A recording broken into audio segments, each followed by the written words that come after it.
So this guy, went to a fortune teller and he wanted to know whether you could. He was avid golfer. He wanted to know if you could play golf in heaven. And the fortune teller said, come back to me tomorrow. I'll have you answer. Next day he comes in. He's like, I've got good news and bad news. He's like, well, what's the good news? The good news is there's many golf courses in heaven. They're all wonderful. And you never have to wait for a tee time. And the guy says, well, it's the bad news. He says, you tee off tomorrow.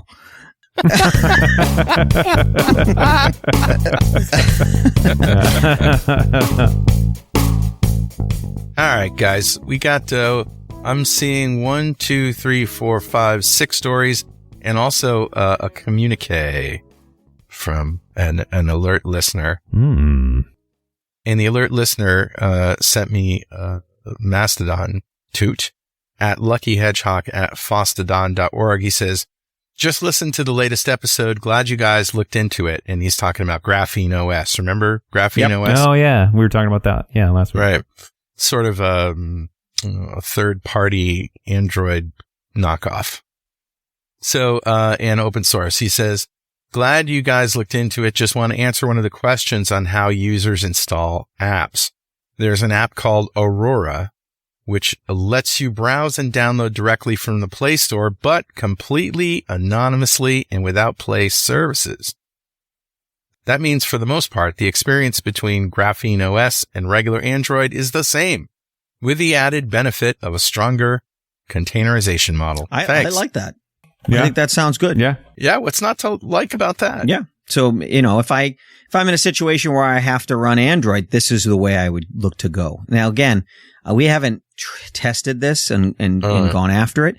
I'd love to see an organization, a high security organization that doesn't want to use iPhone for some reason and how their experiences have gone. It's interesting you say that. And then our first article is about Android, Google 0 days, but whatever. Yeah. Maybe it's actually, it'll be good to move off of that crappy base build. Unfortunately, this first story isn't going to help you if you're running Graphene because it's a chip problem. Right. It's a Samsung problem. Yeah. So what is it? So this one is Google Project Zero bug hunting team. These guys are awesome, like rock stars in the 0-day bug hunting world. Wow. They apparently pull no punches because this is not good news for Google. Oh, they don't care. No, this I want to say it's Tavis Orman's team, but they're fantastic. They're really good at what they do, and if I remember why this group was started, the book I've talked about this book by Nicole Perlroth a ton of times. This is the day they told me the world ends, or whatever it is. She talks about the creation of this group, and why they started it as an independent, report to no one. We want to find bugs and make the world better type of group, which is pretty awesome. But anyways, Google Project Zero, their team discovered and reported 18 0-day vulnerabilities in the Samsung Equinox. I don't even know how you say that. Chipset. I don't know how you say EXYNOS. Listeners can Exynos. It's just a bag of consonants and vowels. What did you say? Blip blorp? Bleep blorp. Bleep blorp. Exynos. I think that's the Greek version. Let's go see if there's an English translation. I'm the Alpha, I'm the Omega. All right. Well, anyway, this chip is apparently included in devices such as mobile devices from Samsung, including those in S22, M33, M13, M12, A71, A53, A33, A21, A13, A12, and A04 series. Was that the list of weapons we just sent to Ukraine? I think so. Right? The AO4s. Hey, look at these AO4s, man. Mobile devices from Vivo, including those in the S16, F15, S6, X70, X60, and X30 series. And this is the most ironic one. The Pixel 6 and Pixel 7 series of devices from Google. Any wearables that use the Exynos W920 chipset, and any vehicles that use the Exynos Auto T5123 chipset. So this is an interesting project. So Google Zero finds all these things and reports them. And this is a remote code execution. We've talked about this before in RCE. So anybody can exploit this. And the only thing they need to exploit this is your phone number. Your Dwayne's phone number. They have Dwayne's phone number. Well, they could call me and I'll show you how to exploit it. But no. Like, if you have an Android with a number attached to it, even your car has a phone number attached to it because it has a SIM and it's connected to the, whatever. So if they can get your phone number, they can then send this exploit to the device. And what's also interesting is they say in this particular article that it wouldn't be that hard for an attacker to craft this in a way that A, is zero touch by the user, and zero and not noticeable by the user. Wow. So that's super scary. I mean, even to the point where usually when you find a 0 day, usually what happens is, you release, you go to the company and you say, hey, listen, we found this issue with your code, and you give them 90 days.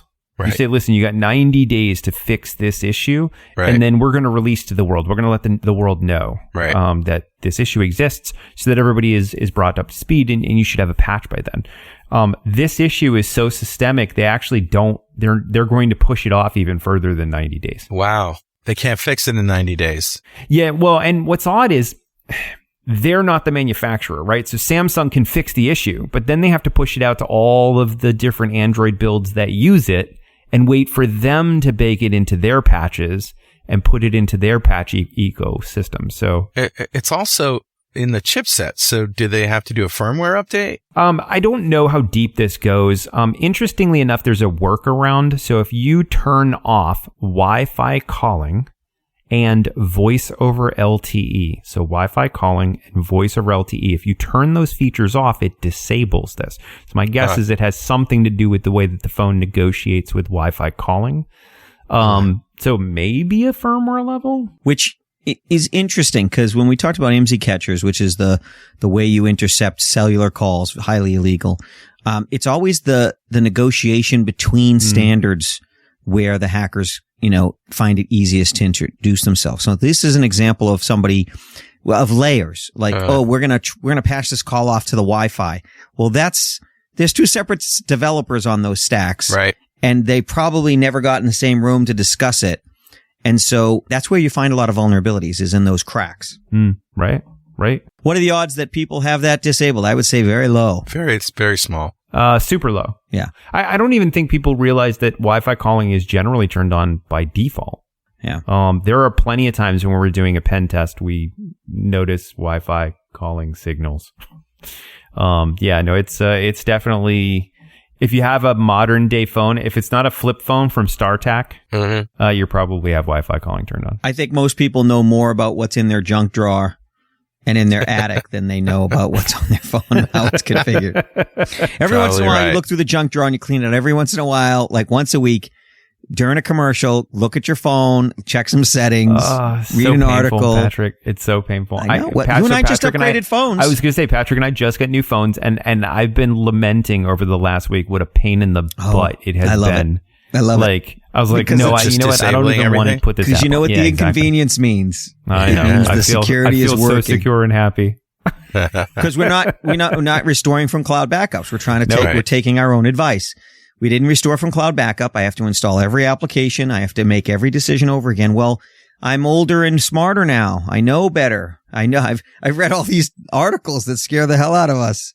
Right? So my trombone player lost his iPad where all his charts are, and he annotates the charts. So he started with the horn charts that we gave him, and he can draw on them, right? And save those drawings on the iPad. So he's like, man, I can't find my iPad. I must have drove off with it on the roof or something. And I have this other iPad, but that one had all my stuff on it, right? And I said, well, iOS devices back up automatically in iCloud. Couldn't you restore it? And he goes, my iCloud filled up years ago. Yeah. See, he protected himself from anybody stealing recent data. So good on him. But you know what? He saved himself from his old data. He saved himself $3 a month. God damn it. I'm not paying Apple 1 red cent. Hey, I can relate. But then you might not want to have an Apple product if that's the case. Yeah, that's true. Yeah, moral of this story, if you know where the Wi-Fi calling and voice over LTE setting is, just turn it off until a patch comes out for your device. Good. And it's only Samsung devices. iPhones and iOS devices don't have this issue. Right. Anything using that chipset. What are the feds up to? Could be your car. Yeah, what are the feds up to, Patrick? Leaking data. Oh, we know people from Telerik. We know some of the founders of Telerik. Yes, we know. Good guys. But they've been bought. They've been bought long ago by Progress Software. Well, we know people from Progress too. Yeah, that's true. So this is a supply chain attack. So an old bug in Telerik, in their, Progress Telerik UI for ASP.NET Ajax component, has a deserialization vulnerability, and it allows for stealing of data, and a U.S. federal agency got bit by this. Now, granted, this is modern 1990s technology we're talking about here. I know. State of the art when none of the living presidents were around. Deserialization attacks are always fascinating to me, though. And you only. They're a really but they're a really cool attack. I know. Like imagine you have services and components and endpoints talking to each other, right? And we were in the days before where you wouldn't pass objects around, right? You'd just put parameters in there and you'd make a call to an endpoint. Right. And then you go, hey, we can pass objects. We could serialize these objects. And then we can pass them around. What could go wrong? Right. And on the remote side, as a developer, you go, okay, I know I'm expecting, let's say, I don't know, we're an automotive processing line, and we go, I know I'm expecting a car object. That's what should come to me as a car object. But you know what? It might be a truck object, or later on, we might want to do planes. So what they go is, you know what? I'll just deserialize it and ask it what it is. Right.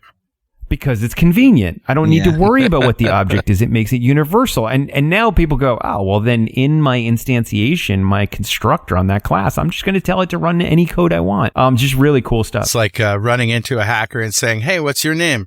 My name Joe Smith. I'm from Seattle. Do you think we're heaping blame on developers? Because almost every time we turn around, it's the damn developers that did something they wrong. ruin everything, don't they? I know. No, okay. So I have met some benign neglecting developers who are like, yeah, I really don't care. My job is to put out features, and if it's broken, I know, right? Yeah. But you know what? I do meet a lot of developers. Listen, there's so much changing in the world of code. And Carl knows this better than we do, right? Yeah. I keep telling Carl, I'm like, man, you got to bring me up to speed on this Blazor thing that's going on, because I haven't been a web developer in a long time. Just let me tell you, it's so cool and getting cooler.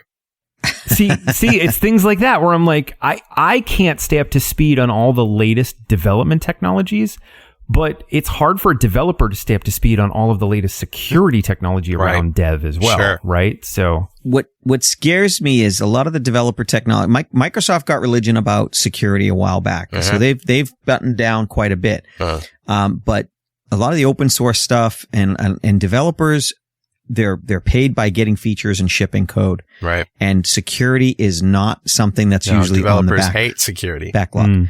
Holds them back. I do worry that the easier we make it, the faster they can write code, the more holes they might have in it. From what you've said, Blazor's pretty good.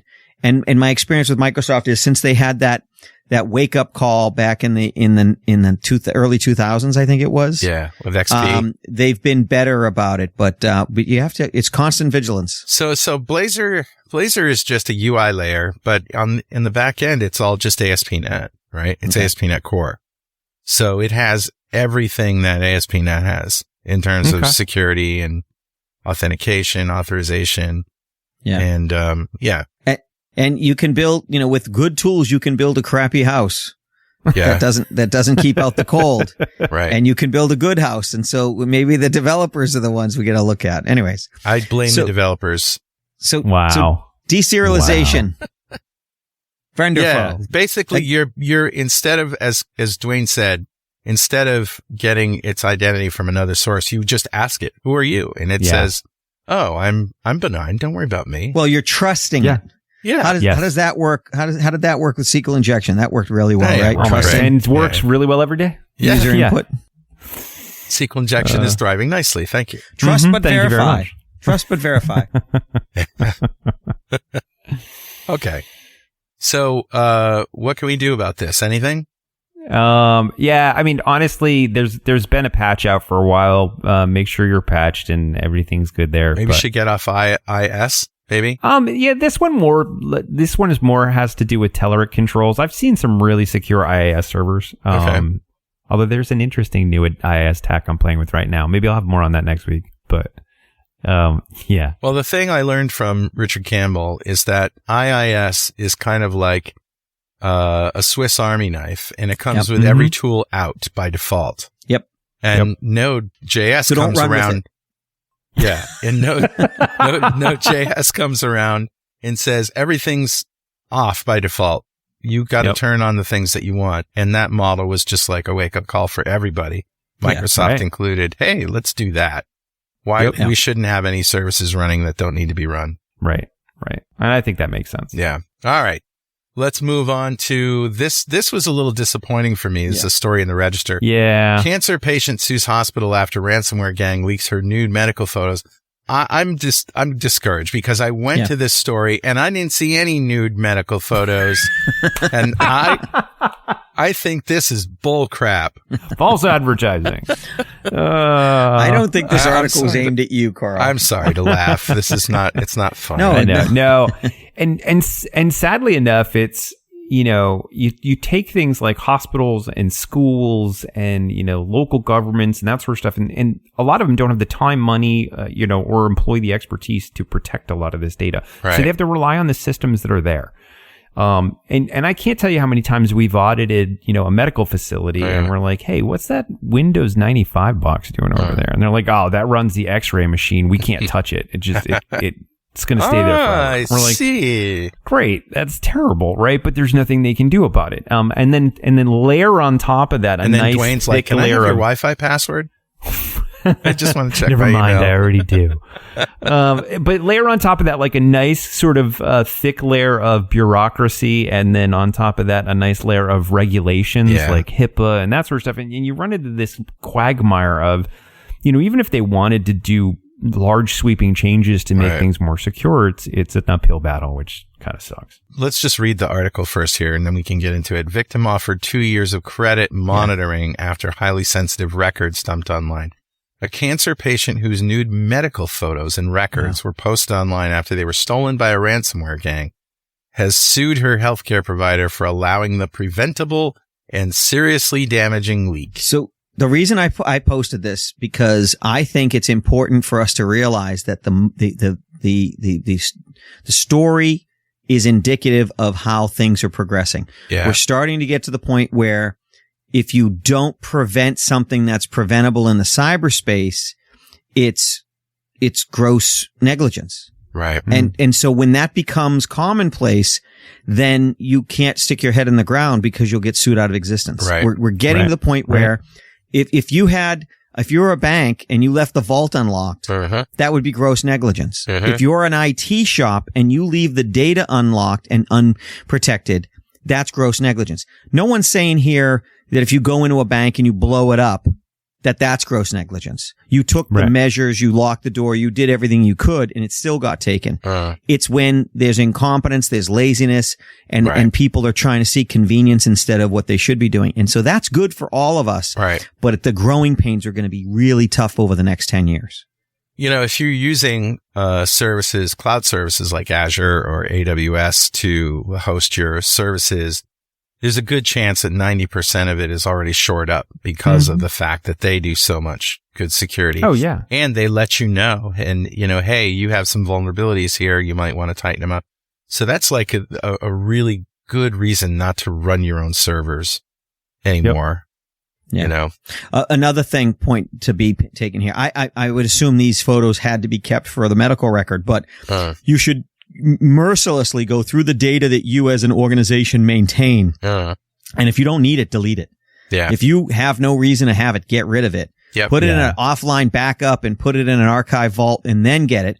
Or if you have to have it, encrypt it. Yeah. Encrypt it in a way that makes it hard for you to decrypt it Right. And you have to go out of your way to get it if you don't need it online all the time, because that means when the bad guys get it, they won't be able to get the decryption keys. Right. And so you got to remove the convenience of this stuff, and then you'll make it harder for and I know convenience is kind of a catchphrase for us, but it's the truth. If the system is so easy for you to work with, it's easy for hackers to work with too. Well, and the other problem though is sometimes it's not the hospitals within their ability to do this. Right. So if let's say this data was stored in, I don't know, let's say it's Epic. I don't think it's Epic, but let's say it's Epic. And Epic decides not to encrypt the data.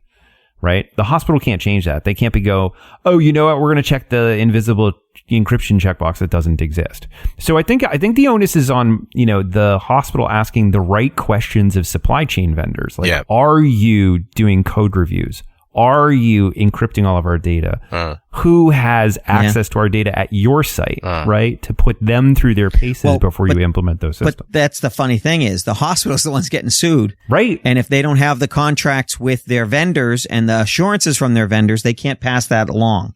Right. Pass it along. Hospitals and medical companies are just like really, really particular about security when it comes to talking to patients anyway. So I got a call from one of my medical providers, right?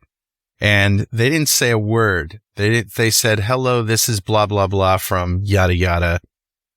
It could have been anybody calling. And they said, can you please, before we start talking, can you please confirm your home address? And I'm like, no. Who are you? How about you confirm your identity to me before I give you anything? How do I know you're, go away. Hung up. They call back, blah, blah, blah, blah, blah. And I'm like, all right, somehow you have to prove to me that you are who you say you are. What's my account number? Can you give me any information about the last thing that I did? My last treatment, my last visit. Yeah. Yep. Unbelievable. It's going both ways now, There was a DJ. I got to tell this story. There was a DJ. I never heard it, but maybe it's apocryphal. Maybe it's not true. But there's a story about a DJ that called up a Chinese restaurant and made an order. And then on the other line made the same order to another Chinese restaurant and then said to one of them, okay, let me, my friend's going to read that back to you. And the other one, he said, okay, 1 second. Let my friend read that back to you. Okay. Or verify that. And they put them on the line. And they're like, okay, to see if they could. And then at the end, he's like, you pick up? No, you pick up. no, you pick up. And they started a fight over who's going to come pick this up because they both were taking the order. That's just very mean.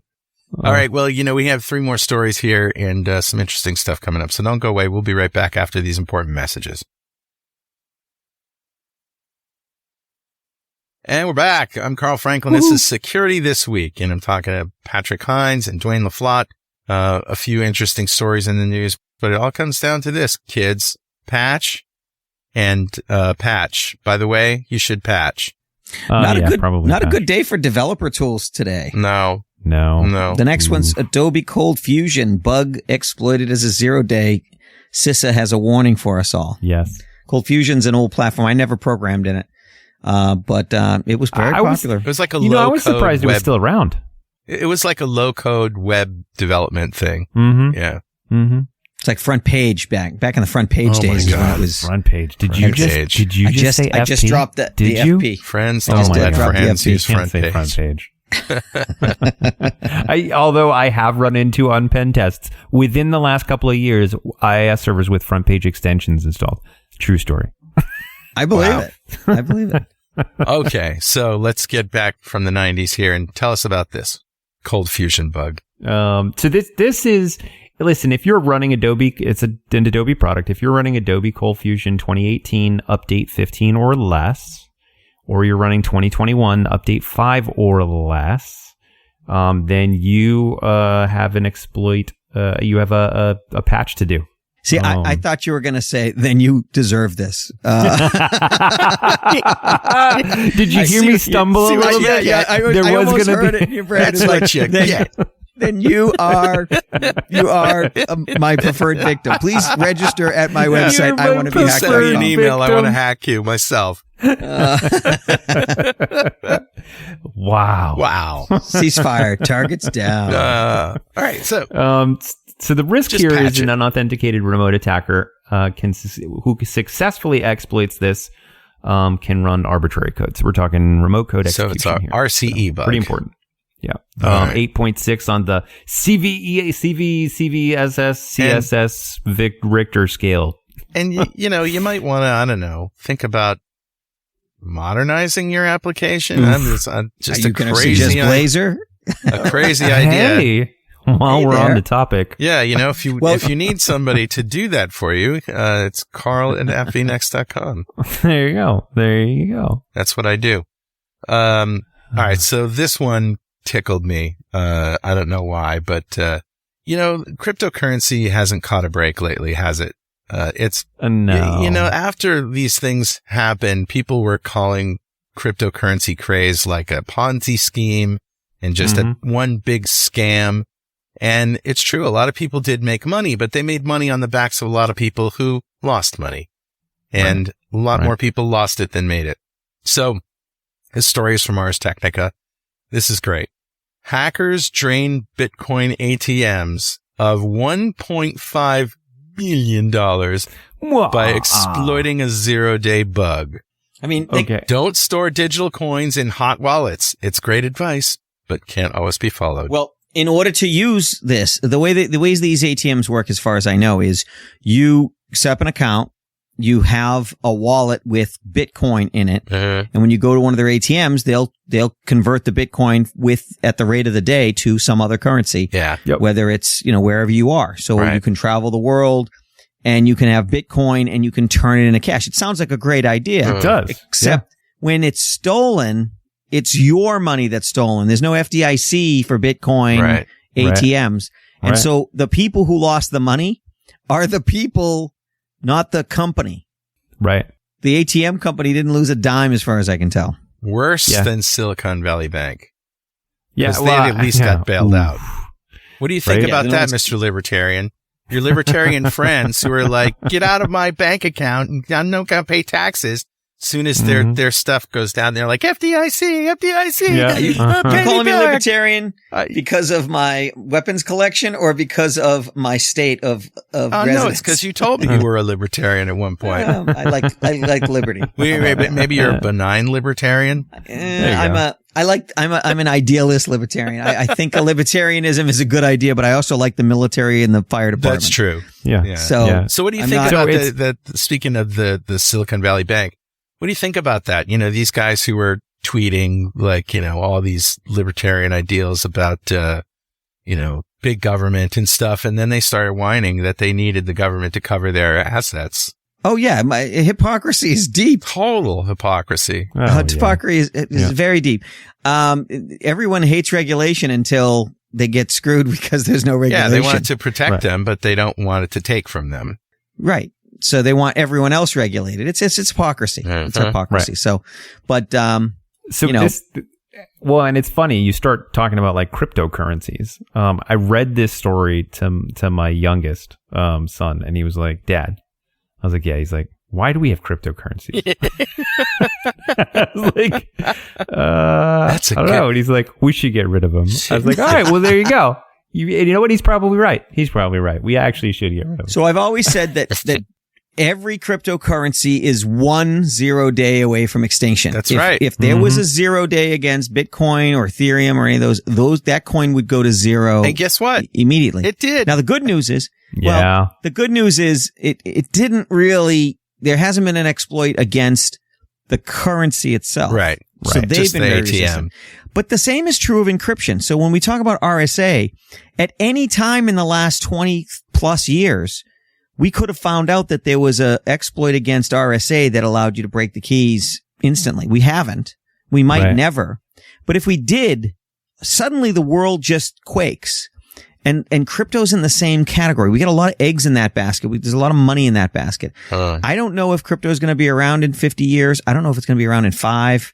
I don't know if it's going to dominate, but it's definitely needs regulation for these cases because people they don't understand their risks. They don't understand what they're putting out there. I guarantee the people doing these ATMs had no idea that their wallets were the ones that were going to get stolen, not. Well, right. Yes. And here's the other risk here. Like, everybody's trying to rush into this market as fast as possible. And I think, unfortunately, they're forgetting about, proper architecture and design. So take these ATMs. These were ATMs by General Bytes. So General Bytes ATMs. I was going to say that too. I thought better of myself, however. So the exploit, I don't know if you guys have like dug deep into this exploit. A little bit. I'm always like, okay, how would you hack an ATM? Do you use a really long pin and buffer overrun? No. Did you, were you able to inject some code into a login screen? No. The ATM has a feature where you can upload a video. Yep. Why? Let that sink in for a second. Yeah. The ATM allows you to upload a video. So somebody said, what if that video was code and they broke in? Oh, and if it goes into the right folder, it will be run automatically because that's their deployment mechanism. They run any code put into that folder. A video. I mean, what? Here's a video of my dog scratching his own butt. I just figured the ATM wanted that. I bought his dog bed with Bitcoin testimonial. Here's a picture of the bed. It's awesome. It doesn't make any sense. I don't understand why they had this as a feature, but whatever. Clearly not tested well enough. Well, they say they had vulnerability tests on a regular basis that was never caught. So apparently they never got us to do it. Well, hey, I was going to say, you know what? And that honestly, that brings me to an interesting point. There are plenty of people we've talked to who go, oh, listen, I have pen tests done on red teams all the time. They constantly. And it usually we'll get in there and then we'll be like, really? Like the password was password. And they're like, oh, well, the last team didn't find that. And I was like, the last team screwed you. Like they charged you literally in one of the tools, in one of the testing tools called Burp Suite. There's an option that says generate activity. And the description of it is, this will continually click around on the website to look like you're pen testing. Wow. So listen, I'm not saying people are doing that. Oh, they're doing that. They are. I'm saying we're running into a lot of places that we go that there's just gross light negligence and they've paid somebody else. Correct me if I'm wrong. The most common feedback we get from customers is, oh my God, we want to keep working with you guys because the last guy screwed us. Right. That is the most common feedback. And honestly, we're not looking for more customers right now. Right. Because we have 100% retention amongst customers. And listen, we're smart guys, but we're not that smart. Right? Like, well, apparently we're not smart at all because we're actually doing the job and everyone else is just phoning it in. You're not smart because you're admitting you're not smart. Right. Yeah. So it's what's funny is like, if I want a colonoscopy, I'm sure I could find someone on the street that would do it. But that doesn't mean that that's... that kind of talk goes right up my butt. Might not be a camera. Look for credentials. It's hard, and it's hard. I admit, it's very hard to vet, people in our space because everyone's, oh yeah, we're elite hackers and we do this and we know that. And, you're not, it's hard to challenge that stuff, but. I recently had a colonoscopy. I went to a Jamaican proctologist. He had a nickname, Pokemon. Hey, I'll be here all week, I swear folks. to God. All right. Anyway, so this last story is kind of going to be a little bit anticlimactic after that last one, but we should talk about it anyway. So I don't really know anything about this MITRE attack. What is this? Oh, the Veeam one. Oh, this is awesome. Yeah, this is really cool. A Veeam. Okay, this is really cool. Veeam attack. Let me tell you. Let me spin you a yarn, folks. Make sure the lights are on. Grab a chair. I don't even know what to title this because the title is CVE 2023. Reset your firewall, kids. 27532. Let me tell you a tale. The call's coming from inside the network. So Veeam backup and replication components. So there's so Veeam has software that does backup of network devices and that sort of stuff. And obviously backups need to have access to everything, right? Because you can't back something up you can't access. So usually when we're going to attack systems, we're looking for the highest level privilege we possibly can get. Right. And if you have like backup rights, I mean, backup rights that's like money because you can access any file on the hard drive without having permission to it and it won't log it either because it assumes it's the backup service touching it. And it's like, oh, why would I log the fact that everything's getting backed up? It's always backed up. So who cares? Right. So there's all sorts of cool things you can do with backup. What's neat about this particular exploit, is this is a Windows Communication Foundation exploit that's running on the backend API of the Veeam server that somebody forgot to put authentication on. So you see like systems talking this before. I hear what you're saying. A year ago, there was another Veeam issue with an endpoint. Okay. That was close to this, not the same thing. And people came in and went, wait, hold on. If we just look 2 degrees to the left, there's another function over here that gives us even more data. So, moral of this story is, I think, Veeam probably needs to do a little bit more code security reviews. But B, you got to be careful who's accessing these servers. It doesn't, the reason that the port is open on this box is so that the Veeam backup and replication components could be separated onto different devices. So if they're not, that port could be blocked, right? So there's certain things you could make sure that you secure these servers. In most cases, you have to be on the network to exploit this. However, in the new world, we think about assume breach. You assume the bad guys are in the network. Why? Because they're just one phishing email away. They're just one bad USB drive being plugged into a computer away.